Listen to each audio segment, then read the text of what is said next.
സുഹൃത്തുക്കളെ നമസ്കാരം. ഞാനിപ്പം ബോംബെയിലായ കാരണം നമുക്കിവിടെ ഈ ടെമ്പററി ആയിട്ട് വന്ന കാരണം ഈ വൈഫൈ ഒന്നും എടുത്തിട്ടില്ല. ഈ മൊബൈലിലെ ഈ ഇതുകൊണ്ടാണ് നമ്മൾ വർക്ക് ചെയ്യിപ്പിക്കുന്നത്. അപ്പോൾ ഞാൻ പറയാൻ വരുന്നത്, നമ്മളിന്ന് ഇവിടെ ഇന്ന് മൊബൈലിലൊക്കെ നോക്കിയപ്പം നമ്മുടെ ശീതളിസം എന്ന് പറഞ്ഞു, ശീതളെന്ന് പറയുന്ന ഒരു ആൾ, ഒരു സഹോദരി, ഒരു മാഡം ഒരു വീഡിയോ ചെയ്യുന്നുണ്ട്. വളരെ രസകരമായിട്ടും സാമൂഹ്യ മാധ്യമങ്ങളിലൊക്കെ നിറഞ്ഞു നിൽക്കുന്ന ഒരു പാർട്ടിയാണ് പുള്ളി. നാട്ടുകാർക്ക് വേണ്ടപ്പെട്ട രീതിയിൽ ഒക്കെ ഉള്ള കാര്യങ്ങൾ അവതരിപ്പിക്കുന്ന പാർട്ടിയാണ്. നമ്മുടെ പിണറായി വിജയനും ഭാര്യയും മോളും ഒക്കെ പാർട്ടി സമ്മേളനം നടന്നുകൊണ്ടിരിക്കുമ്പം അമ്പലത്തിലൊക്കെ പോയപ്പം പുള്ളിക്കാരത്തി അവിടെ പോയി കണ്ടതൊക്കെ ഇട്ട അതെ, ഞാൻ കാണുമ്പോഴൊക്കെ ഞാൻ സബ്സ്ക്രൈബ് ചെയ്തിട്ടില്ല, പക്ഷേ പുള്ളിക്കാരത്തിയുടെ ചാനൽ എന്തായാലും ഞാൻ കാണാറുണ്ട്. അപ്പം ഞാൻ പറയാൻ വരുന്നത്, പുള്ളിക്കാരത്തി ഇന്നൊരു ന്യൂസ് ഇതിട്ടു.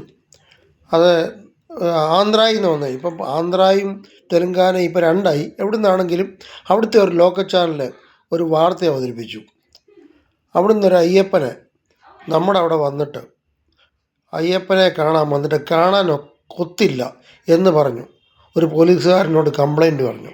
ആ പോലീസുകാരൻ അയാളെ പാൻറ്റിൻ്റെ സിബ് അഴിച്ച് കാണിച്ചു. ഇതാ ശീതൾ പറഞ്ഞത്.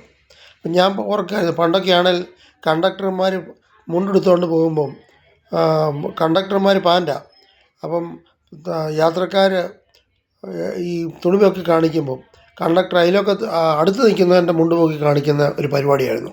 അപ്പോൾ അതൊക്കെ കഴിഞ്ഞിട്ട് ഈ സ്വന്തം കാണാനൊക്കത്തില്ലെന്ന് പറഞ്ഞിട്ട് ഇയാൾ സ്വന്തം സിബ് ഊരി കാണിക്കുക എന്ന് പറഞ്ഞു.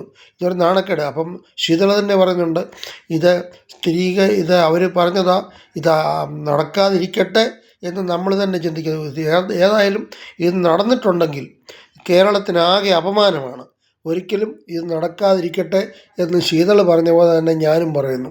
ഒരിക്കലും ഇങ്ങനെ ആകാൻ പാടില്ല. ഒരു പോലീസുകാരനൊക്കെ ഇങ്ങനെയൊക്കെയാണോ ചെയ്യേണ്ടത്? അയ്യപ്പനെ കാണാനൊക്കെ ചിലപ്പോൾ അയാളുടെ ടെൻഷനൊക്കെ ആയിരിക്കും. 3-4 ദിവസമൊക്കെ വീട്ടിൽ പോകാതെ ഇരിക്കുകയായിരിക്കും, വെള്ളം പോലും കിട്ടാതെ. ഇതുപോലാണ് ഇവിടുത്തെ ആൾക്കാരുടെ കാര്യങ്ങളൊക്കെ. ഏതായാലും ഇങ്ങനൊന്നുമല്ല വേണ്ടത് എന്ന് പറഞ്ഞുകൊണ്ട് ഉപസംഹരിക്കുന്നു. നമസ്കാരം. Good night. ജയ് ഹിന്ദ്.